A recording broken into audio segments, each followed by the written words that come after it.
A lo largo de todo el 2020, las tecnologías de la información y la comunicación fueron un aliado clave. Primero para enfrentar la pandemia, pero también, además, para sortear las dificultades que el distanciamiento físico plantea a nivel personal y laboral. Ahí estuvieron, por ejemplo, las videollamadas, el teletrabajo, la educación a distancia, innumerables ofertas de ocio o cultura, también vía streaming, vía virtual. ¿Qué fue lo más relevante de 2020 en cuanto a tecnología? Vamos a charlarlo con quien se ocupa de estos temas. Gustavo Galino, periodista especializado, conduce el espacio de disrupción, tecnología e innovación acá en Perspectiva. Gustavo, buen día. Te saludamos a dúo. Buen día, ¿cómo andan Emiliano, Romina? Saludos para todos. Romina. Bueno, Gustavo, a ver, ¿qué destacarías? ¿Qué cambios produjo la pandemia a nivel tecnológico? ¿Por dónde pones el foco, digamos? Bueno, es difícil de señalar algunos y otros no. Voy a tratar de no olvidarme de ninguno de los que considero más importantes, pero lo que me pareció más interesante para poder de alguna manera explicar qué pasó en 2020 con respecto a la tecnología y a las tendencias y a los cambios que hemos venido conversando ya hace varios años. Sin duda, este 2020, más allá de todos los desafíos y las dificultades, ha sido un año de profunda transformación digital. Ese concepto que obviamente no es solo para 2020, sino que es un proceso que ya viene de buen tiempo para atrás. En este año, bueno, sin duda que ha tenido que tomar un protagonismo diferente, un poco obligado, o bastante obligado por lo que ha sido la pandemia, pero también con una mirada no solamente de ese desafío, de esa necesidad, sino también de las oportunidades que le ha brindado a mucha gente en distintos aspectos, ¿no? Por ahí Emiliano mencionaba al principio, bueno, el tema de las transformaciones para las personas en su rutina cotidiana. Ahí podríamos hablar, sin duda, y poner foco en, bueno, cómo nos ha cambiado bastante la rutina a todos, a nivel laboral, ni que hablar, pero también a nivel de nuestro propio consumo de servicios, las compras, el entretenimiento, ni que hablar la medicina, la telemedicina. Son muchas las ramas por las cuales la tecnología en este año ha tenido que ser un factor decisivo para esa transformación digital de nuestras costumbres y de nuestras rutinas. Y después, por otro lado, obviamente, la respuesta necesaria para poder, de alguna manera, saciar esa demanda, ¿no?, de la gente de poder acceder a ese tipo de soluciones o de respuestas, ¿no? Quizás es algo que es lo que menos se ve o lo que menos piensa el usuario a veces, pero del otro lado tiene que haber una propuesta, tiene que haber una solución, y muchas veces eso ha generado, bueno, para sobre todo las empresas que no estaban especializadas ni tenían canales digitales fuertes, bueno, un apuro, y han tenido que salir a veces a los ponchazos, pero también en otros casos con grandes cambios y transformaciones para poder adaptarse a esa realidad tan, de alguna manera, pujante que ha tenido que ver con la tecnología, ¿no? Sí, lo hablamos a lo largo de las columnas en el año, ¿no? Cuánto se aceleraron procesos, ¿no? Eso que estaba previsto para alcanzar, no sé, en 2024, de profundizar esos canales más digitales de ventas, por ejemplo, en el caso de las empresas. Bueno, de la noche a la mañana le llevó, ¿qué?, una semana, 15 días, un mes, y se instrumentaron cambios vertiginosos en ese sentido, ¿no? Totalmente. Y de hecho uno piensa en cómo, digamos que también un poco vinculado a la pandemia, las aplicaciones que se han desarrollado también en tiempo récord. O sea, lo que vemos es que hay un sector que ha tenido que trabajar con una intensidad muy fuerte, con objetivos de muy corto plazo, como bien decías vos, Romina, y eso tiene obviamente sus cosas positivas, pero también tiene algunos aspectos que son negativos. Uno de los que se me ocurre cuando hablamos de esto del uso de las plataformas es el caso de Zoom. Vamos a empezar a ponerle algún nombre propio a todo este fenómeno, ¿no? Hay algunos protagonistas este año, algunas empresas, algunos servicios que se han destacado a nivel mundial, y Zoom es uno, ¿no? De hecho, estamos en este momento, esta comunicación es a través de esa plataforma. Y cuando inició la pandemia, esta plataforma tenía una cantidad de usuarios, de millones de usuarios, que no era tan relevante y en solamente un mes multiplicó exponencialmente su cantidad de usuarios a nivel mundial, y eso después quedó demostrado que también tenía algunas dificultades o falencias, o por lo menos cosas que eran criticables desde el punto de vista de la seguridad de la plataforma. Estamos hablando de un servicio que estaban usando cientos de millones de personas en el mundo. Entonces, a veces lo que nos pasa con este fenómeno de la tecnología y la información es que estamos hablando de una influencia y de una llegada, de un alcance realmente global, y pasan cosas que quedan por fuera del control de nosotros como usuarios, pero también incluso hasta de las empresas, ¿no? Entonces, ¿cuántos riesgos también están de alguna manera asociados a esto si las comunicaciones de repente caen en manos de personas a las cuales no deberían acceder? O bueno, situaciones como estas que se han dado, que yo mencionaba, que sin duda también dejan un aprendizaje sobre, bueno, que todavía estamos en una etapa de muchos riesgos en este desarrollo tecnológico. Gustavo, repasabas recién el rol que tuvo la tecnología, lo que tiene que ver con el teletrabajo, telemedicina, para la enseñanza, ni que hablar, ¿no?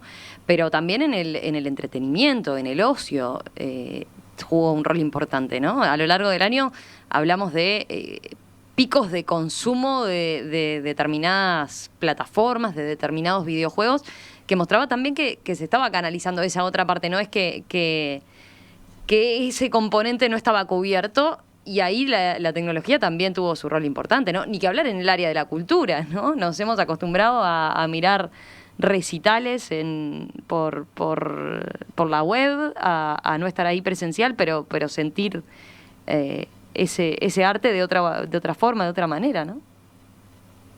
Sin duda, es otro de los grandes fenómenos. Por ahí, siguiendo con la línea de poner protagonistas y de dar nombres como para recordar quiénes han estado este año siendo protagonistas. Por un lado, TikTok, esta plataforma de entretenimiento y de comunicación que ya venía hace algunos años teniendo un auge importante en el público juvenil, y que termina este año siendo ya una plataforma que se sienta en la mesa de las grandes plataformas de comunicación como son Facebook, Instagram, Twitter y demás, y YouTube también, por supuesto, y TikTok se termina transformando en un gran fenómeno de la época de la pandemia. ¿Por qué? Bueno, por todo esto de estar en el encierro y de buscar formas de pasar el tiempo, de tener actividades que de repente antes no se hacían y que se han ido descubriendo y que la gente se ha ido acostumbrando. Y la otra gran ganadora de este 2020 ha sido Twitch. Twitch es una plataforma de streaming de video en vivo, donde las personas pueden compartir lo que están haciendo, contenido que están viendo al mismo tiempo con la gente, jugando videojuegos. Bueno, es una plataforma que permite hacer una cantidad de cosas diferentes, y hemos visto este año también cómo Twitch, que es de Amazon, se termina de alguna manera consolidando como una plataforma de video en vivo, donde no solamente hay un montón de celebridades que se han ido uniendo para compartir cosas de su vida, sino que también han aparecido nuevas figuras y nuevas formas de interacción que antes no existían.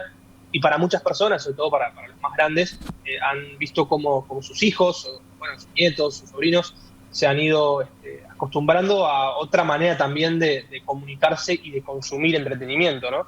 Entonces, por ese lado, vimos que aparecieron estos dos fenómenos que no estaban tan globalizados de alguna manera en todos los segmentos del público, que de alguna manera se están llegando mucho más lejos. Ni que hablar que Netflix y que YouTube siguen siendo las plataformas donde el entretenimiento pesa muchísimo, y donde han también este año batido muchos récords de consumo.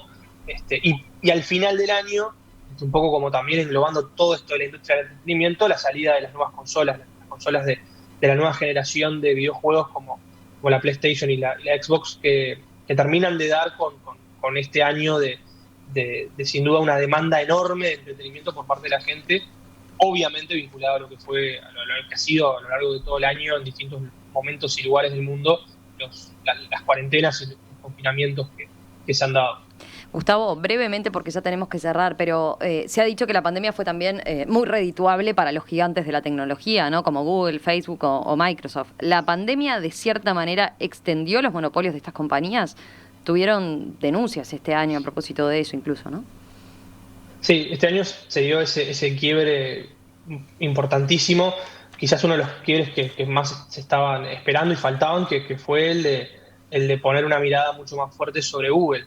Hasta ahora venían siendo mucho más observada y atacada una empresa como Facebook, que había tenido ya múltiples instancias y las hemos ido repasando a lo largo del tiempo, en las cuales desde el Congreso de Estados Unidos, desde la Unión Europea, se han pedido informes, se han hecho denuncias, se han aplicado multas multimillonarias. Bueno, le tocó en este caso a Google en estos últimos meses estar en el ojo de la tormenta con, bueno, una mirada sobre su actividad monopólica. ¿Y esto qué quiere decir? Bueno, que lo que se le está un poco exigiendo a Google es que se descentralicen determinadas plataformas internas que tiene la compañía, específicamente el buscador, quizás es donde está puesto el ojo en este caso. ¿Por qué? Bueno, porque se considera que no se está permitiendo de alguna manera la libre competencia con otros actores que pudieran querer ofrecer un servicio similar, ¿no?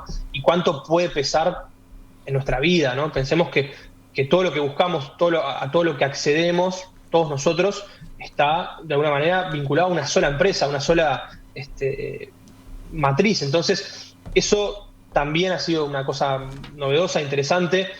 Se le va a exigir seguramente a Google que cambie algunas de sus medidas, y va en la misma línea de lo que decía, de lo que pasa por ejemplo con Facebook, que también se le está pidiendo que esas empresas que ha ido adquiriendo, sobre todo el tema de WhatsApp y de Instagram, las tengan que de alguna manera separar de lo que es el núcleo duro.